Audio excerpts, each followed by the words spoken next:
What is your title here? Director of Nursing. My background has always been in senior care. I worked at a long-term care facility for 25 years. I worked in assisted living. I think this segment of the population, I think, is the most rewarding, even though their care is different. I think what you see in them is there's still that person inside that you won't see when you first look at them. Some people would think, oh well, they're not going to understand anyhow. No, you can reach them at some level. And when they come over and they give you a kiss on the cheek just because you said hi, or they hand you a coloring that it could be scribbled, but you hang it up for them, that gives them such a feeling of accomplishment, but it also gives you such a feeling of accomplishment because you know you've hit a chord in them that gave them pleasure.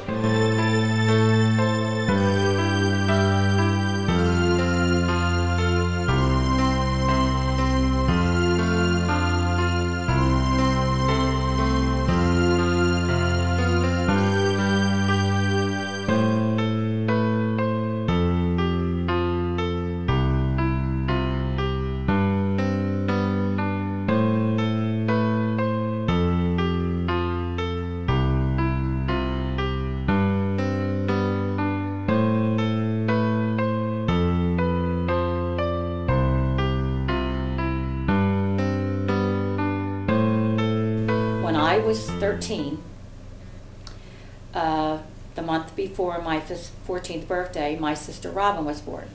And my sister is Down syndrome. My mother had 3 children after my sister that are perfectly normal, if you want to call them normal, because I absolutely have to tell you that I really am confused at what people consider normal. Because Robin is probably the most caring, sharing, giving, loving individual that God ever put on this earth. If the world could see the world through my sister's eyes, there would be no prejudice. There would be no hate. There would be nothing but love. She doesn't know anything but happiness and kindness. This is a little girl that doesn't see the world through most people's eyes. She sees the world through God's eyes. And I really believe that. I truthfully believe that. When my sister was born that many years ago, 54 years ago, you were told to either take the baby home and keep her in a room and love her and take care of them as you would take care of a philodendron, and that was the expression that her doctor used. Or put them in a home. The strong suggestion at the time was to put her in a home. And my mother had decided, in her very good wisdom, that she wanted to speak to my brother and I, because it certainly impacted our lives. I was 13, going through, let's face it, starting to be a teenager. My brother certainly was, puberty had set in, and we were all about ourselves at the time. So my mom decided, what should she do? And so she sat my brother and I down with my dad and her, and my mother did the talking. And my mother said that our sister was not perfect.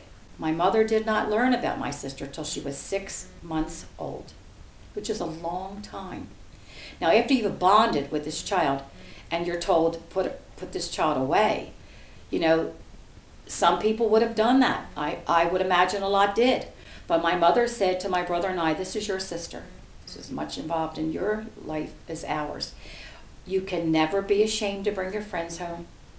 You can never be ashamed of her if Daddy and I have her out in a coach and all your friends are around. You have to be as proud to be around her as if she was the most intelligent child of your girlfriends, of their mothers. I thought it over, and I truthfully have to be honest with you, and it just never entered my mind that my mom and dad would give her away. And I remember that day as though it was today, because I remember saying to my mother, Mommy, you will never have to worry about her.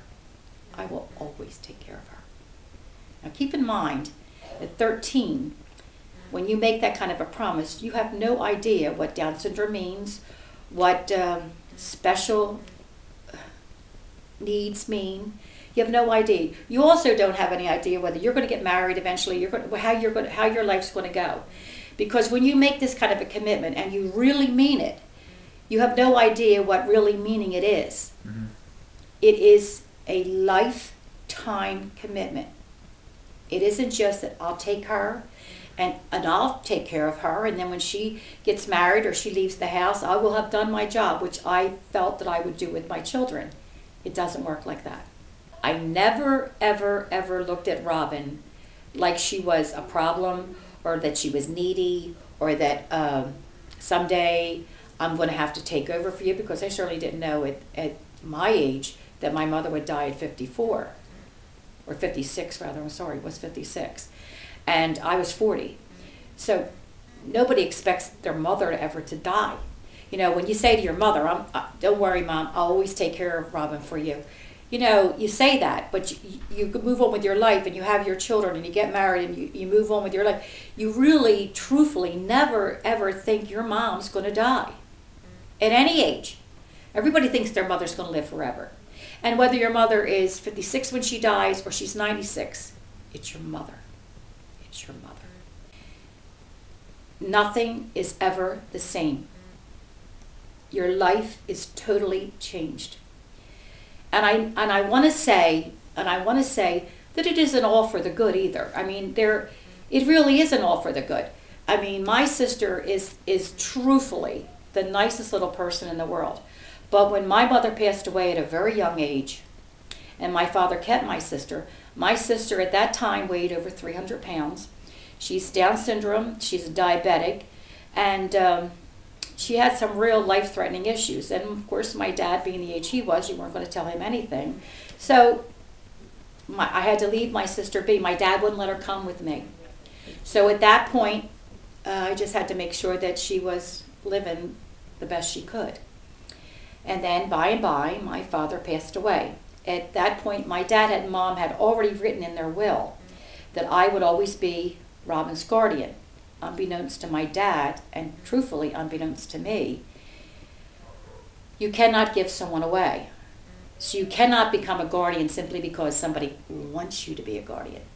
You have to apply for that. You have to go through court. There's a lot involved in it. And just the thought of me not being able to keep her was overwhelming. Also, when Robin came to live with me, it's fine to say, I'll take her, she'll always live with me. But what if my husband had decided at the time, you know what, this is really too much for me. I really can't deal with this. Because we're actually dealing with a 49-year-old at this time who can't dress herself, would never eat unless you said, come on, Robin, it's time to eat, and you put food in front of her. She would just sit and she would eat crackers or whatever, and whatever was available right in front of her, which she did quite often. That's why she weighed 300 pounds. And all I could think of was that I made a promise to my mother, and I'm keeping the promise. And I love my husband more than anything in this world. And I cannot imagine living 5 seconds without him. And all I could think of was that if this works out, that my sweet husband decides this is too much for him and he's going to leave, I have to say goodbye to him. It's not that I would ever say to you that I love my sister more than I love my husband. But my husband, I know, would survive. She could not survive. So I had already made my mind up that I would keep her. And I would pray and pray and pray that at the end of a week, that my husband would say, you know what? I can't live without you either. And we will survive this.